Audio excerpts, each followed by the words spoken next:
बिस्मिल्लाहिर्रहमानिर्रहीम। जी dear students, आज का जो हमारा टॉपिक है ये एफएससी फिजिक्स पार्ट 1 में चैप्टर नंबर 2 के अंदर टॉर्क है। टॉर्क जो है ये आज का हमारा टॉपिक होगा और इसको हम पढ़ेंगे और इसको हम समझने की कोशिश करेंगे।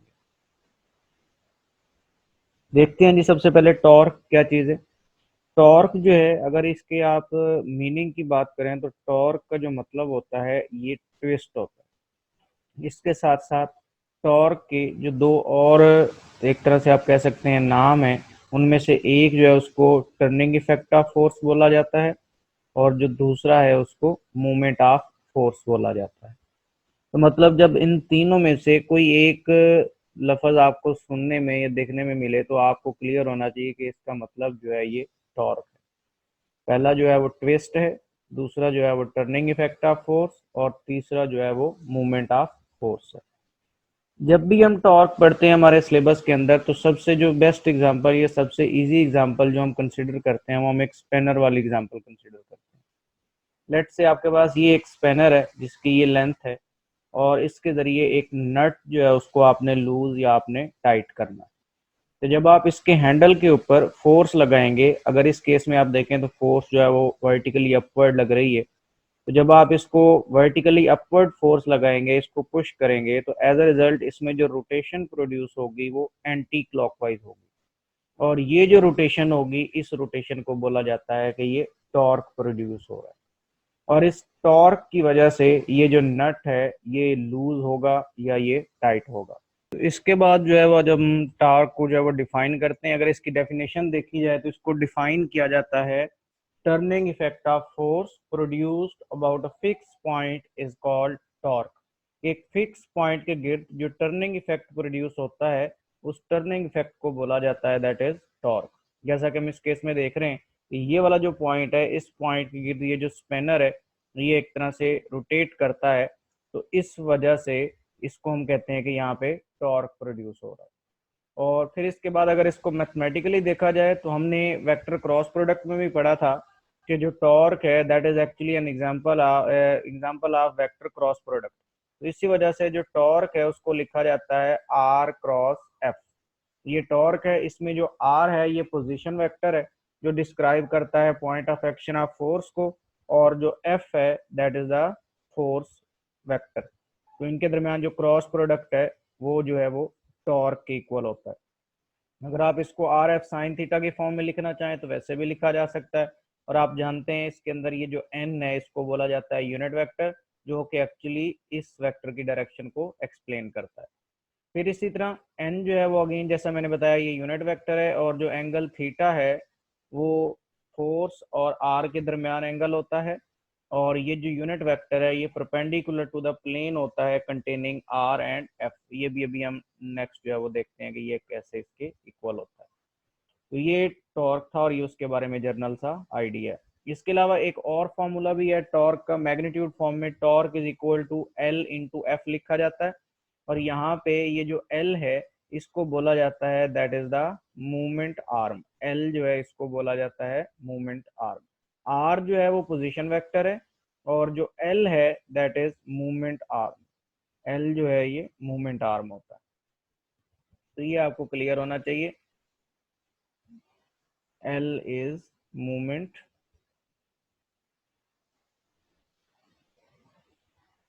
आर्म। फिर इसके बाद नेक्स्ट जो है वो है जी डायरेक्शन ऑफ टॉर्क। टॉर्क की डायरेक्शन का हमें कैसे पता चलेगा, इसके लिए ये एक एक्सपेरिमेंटल सेटअप है जिसको आप साइड पे देख सकते हैं। इसके थ्रू जो हम इसकी डायरेक्शन को समझने की कोशिश करेंगे। ये वो वाला पॉइंट है, लेट्स से उसको आप स्पिनर की एग्जांपल ही कंसिडर कर सकते हैं कि ये वो वाला पॉइंट है जिसके गिर्द ये वाला रॉड जो है ये रोटेट करता है। तो ये वाला जो पॉइंट है ये एक्सिस ऑफ रोटेशन है। इस पॉइंट पे फोर्स लगती है जो कि इस डायरेक्शन में लग रही है और इन दोनों के दरमियान ये जो डिस्टेंस है ये एक्चुअली मोमेंट आर्म होता है जो यहाँ पे रिप्रेजेंट हो रहा है। वेक्टर क्रॉस प्रोडक्ट से भी हमें पता है कि जब भी दो वेक्टर्स का क्रॉस प्रोडक्ट हो रहा हो तो उनकी जो डायरेक्शन है वो हम राइट हैंड रूल से मालूम करते हैं। तो यहाँ पे भी जो डायरेक्शन होगी वो हम राइट हैंड रूल से ही मालूम करेंगे।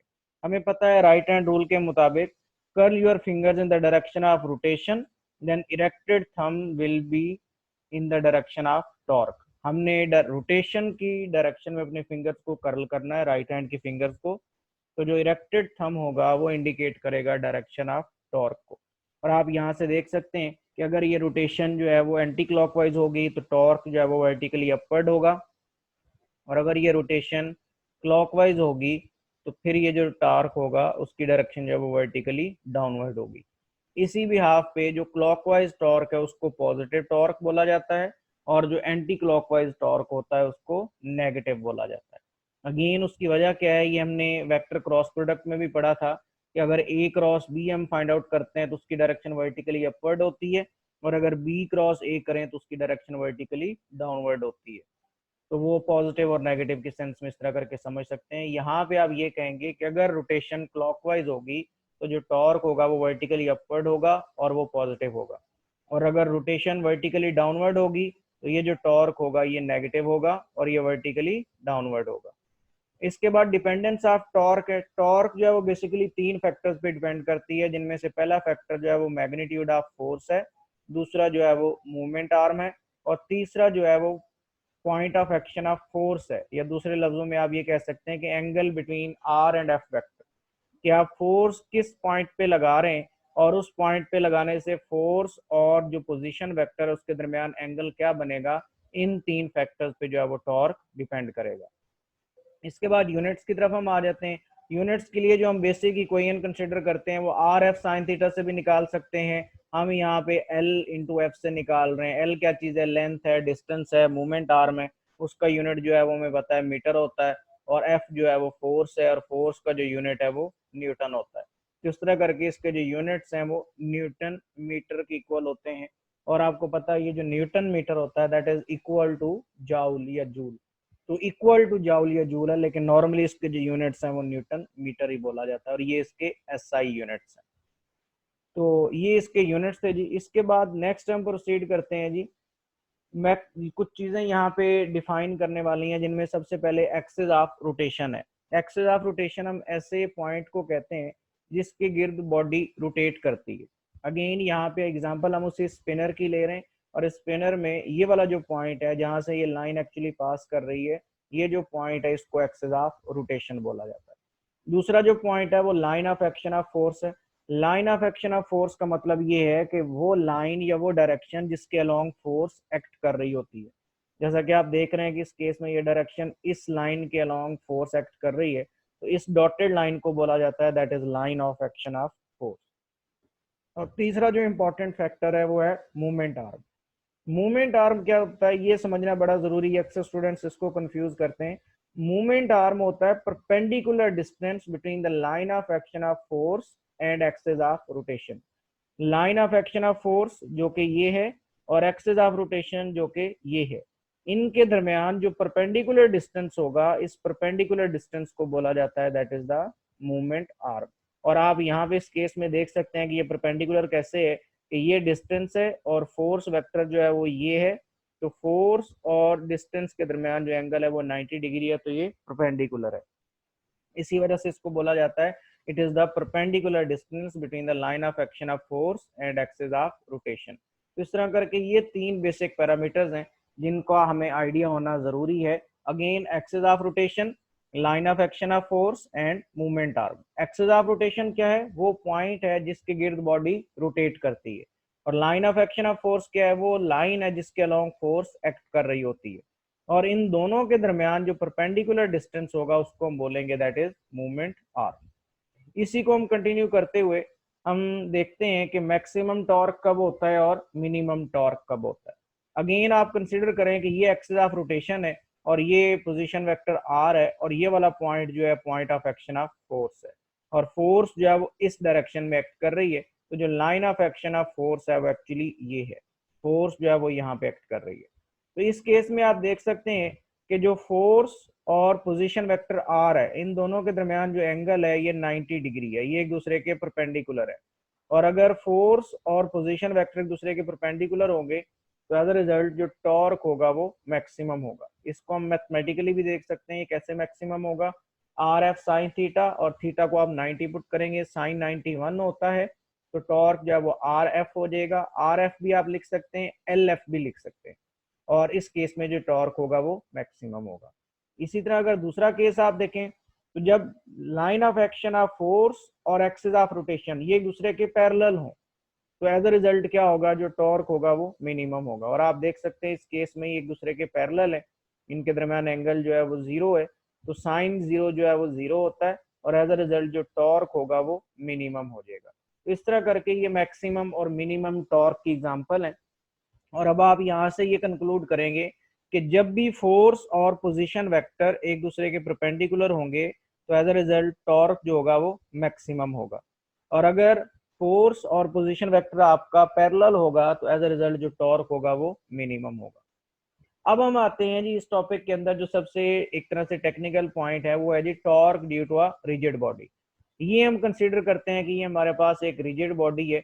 रिजिड बॉडी ऐसी बॉडी को बोला जाता है जिसमें डिफरेंट पॉइंट्स के दरमियान जो डिस्टेंस है वो फोर्स लगाने से चेंज ना हो, ऐसी बॉडी को रिजिड बॉडी बोला जाता है। ऐसी बॉडी, जाहिर है बॉडी जो है वो नंबर ऑफ पॉइंट्स या पार्टिकल से मिलकर बनी होती है, तो उन पार्टिकल्स के दरमियान जो डिस्टेंस है वो फोर्स के लगाने से चेंज ना हो, उस बॉडी को बोला जाता है रिजिड बॉडी।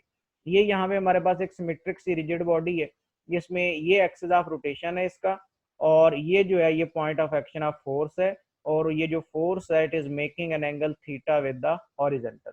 पिछले केस में हमने देखा था कि या तो फोर्स पैरेलल थी या परपेंडिकुलर थी, अब जो फोर्स है वो एक एंगल थीटा बना रही है विद द एक्स एक्सिस। तो इस केस में टॉर्क क्या होगा, कितना होगा, उसको हम समझने की कोशिश करते हैं। सबसे पहले हम ये करते हैं कि हम इस फोर्स को इसके कंपोनेंट्स में रिजॉल्व करते हैं। हमें पता है, हमने रेजोल्यूशन ऑफ वेक्टर्स में पढ़ा हुआ है कि अगर हमने इसको कंपोनेंट्स में रिजॉल्व करना है तो यहाँ से एक परपेंडिकुलर ड्रॉ करेंगे एक्स एक्सिस पे। ये जो एक्चुअली परपेंडिकुलर होगा ये क्या होगा, ये इसका वाई कंपोनेंट होगा। लेट से यहाँ से ये मैंने ड्रॉ कर दिया, तो ये फोर्स का वाई कंपोनेंट है। और इसी तरह एक कंपोनेंट इसकी टॉप से वर्टिकल पे ड्रॉ किया जाएगा और वो क्या बन जाएगा, उसका हॉरिजॉन्टल कंपोनेंट बन जाएगा, जो यहाँ पे आपको नजर आ रहा है। तो ये इस तरह करके हमने फोर्स को उसके कंपोनेंट्स में रिजॉल्व कर दिया। अगर इसको मैं रेज करता हूँ तो जो एक्चुअल टेक्स्ट बुक की डायग्राम है वो कुछ इस तरह करके है। एक्चुअली यहाँ पे क्या किया गया है कि जो यहाँ वाला वेक्टर था उसको यहाँ पे प्रोजेक्ट करवा दिया है, क्योंकि हमें पता है ये इक्वल है उसके, और जो एक्स एक्सिस के लॉन्ग था वो यहाँ पे आ गया। तो हमें पता है ये वाला जो कंपोनेंट है इसका, ये कौन सा कंपोनेंट है, ये इसका एफ एक्स कंपोनेंट है, ये वाला, ये इसका एफ एक्स कंपोनेंट है, और ये जो है ये इसका एफ वाई कंपोनेंट है। ये हम लोग रेजोल्यूशन ऑफ फोर्सेज में पढ़ चुके हैं, ये एफ एक्स कंपोनेंट और ये जो है ये इसका एफ वाई कंपोनेंट है। और हमें पता है एफ एक्स किसकी इक्वल होता है, एफ कॉस थीटा, और एफ वाई किसकी इक्वल होता है, एफ साइन थीटा के। तो इस तरह करके हमने फोर्स को उसके कंपोनेंट्स में रिजॉल्व कर लिया।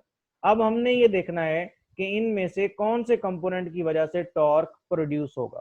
तो जैसा कि हमने प्रीवियस केस में भी पढ़ा था कि जब फोर्स और पोजीशन वेक्टर एक दूसरे के परपेंडिकुलर होंगे तब उसमें रोटेशन प्रोड्यूस होगी, और अगर ये पैरेलल होंगे तो रोटेशन प्रोड्यूस नहीं होगी।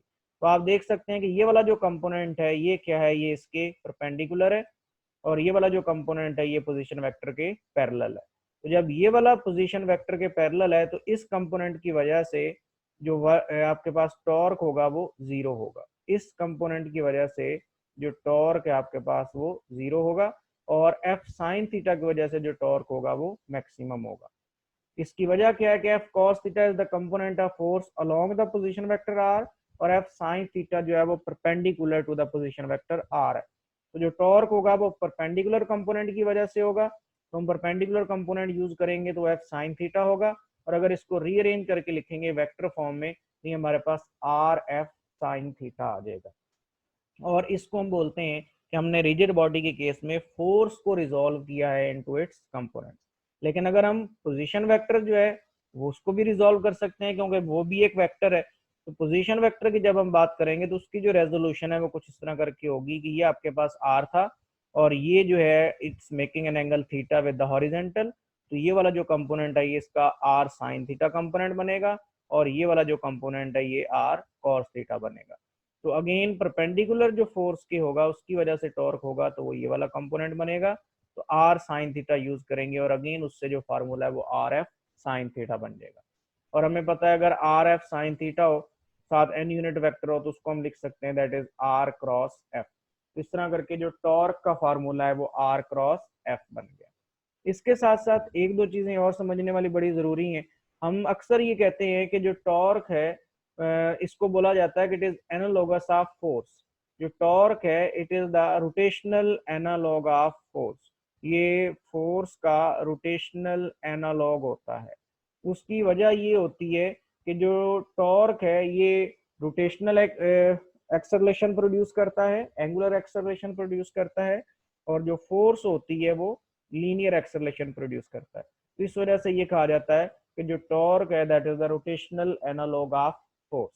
ये हम टू डायमेंशनल मोशन जब हम चैप्टर नंबर 5 पढ़ेंगे तो उस केस में हम ये स्टडी करेंगे। तो ये टॉर्क था जी स्टूडेंट्स, और ये टॉर्क का आइडिया था, और ये हमारे एफएससी के सिलेबस के पॉइंट ऑफ व्यू से उसकी अंडरस्टैंडिंग।